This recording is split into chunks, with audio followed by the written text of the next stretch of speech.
નમસ્કાર દર્શક મિત્રો, અવર રાઇટ્સ ન્યૂઝમાં આપનું હાર્દિક સ્વાગત છે। બંધ મકાનને ટાર્ગેટ કરી ચોરી કરતી સિકલીગરોની ટોળકીને ₹12,07,947થી વધુના મુદ્દામાલ સાથે મકરપુરા પોલીસ સ્ટેશનની ટીમે પકડી પાડી હતી, જેમાં તપાસ કરતા પહેલેથી જ સિકલીગરો પર 2 ચોરીના ગુના દાખલ થયેલા હતા।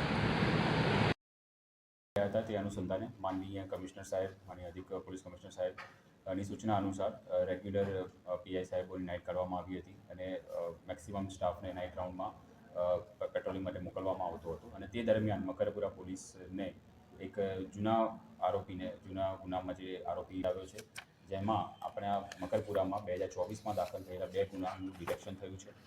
તેની પૂછપરછ કરતાં તેના રિમાન્ડ માંગવામાં આવ્યા હતા અને તેના રિમાન્ડમાં તેની જ્યારે વધારે પૂછપરછ કરવામાં આવી તો તેણે પોતાનો જે ચોરી કરેલો મુદ્દામાલ હતો તેને એક નરેન્દ્ર શાહ કરીને સોની છે તેમને વેચેલો હતો અને તેમની પણ પૂછપરછ કરવામાં આવી અને તેમની જ્યારે તપાસ કરવામાં આવી ત્યારે તેમની પાસેથી અન્ય 19 સોના ચાંદીના દાગીના મળી આવ્યા છે, જેની કિંમત 9,75,000 આસપાસની થાય છે।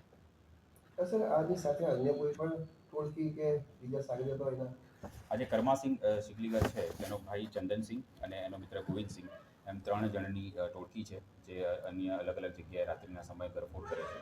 એક આરોપી આપણને મળી ગયેલ છે, કરમાસિંહ નામ છે, અન્ય ચંદનસિંહ અને ગોવિંદસિંહ નામના આરોપી પકડવાના બાકી છે।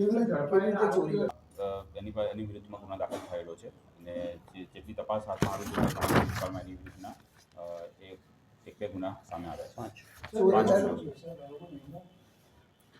રાત્રિના સમયમાં તેઓ નીકળતા હોય છે અને જે ઘર બંધ દેખાય તે ઘરમાં એ લોકો ગરફોડ કરીને અંદર ચોરી કરતા હોય છે। તેમની પાસે દરવાજો તોડવા માટેનું જે ડિસ્મિસ વાપરતા હોય છે તે અને હથોડી જેવા સાધનો એની પાસેથી મળી આવ્યા છે। બિલકુલ યોગ્ય બીએનએસ કલમ હેઠળ તેમણે જે ચોરીનો માલ લીધો હતો તે બાબતે યોગ્ય કાર્યવાહી કરવામાં આવી છે। કુલ મુદ્દામાલ 12 લાખ આસપાસનો મુદ્દામાલ છે।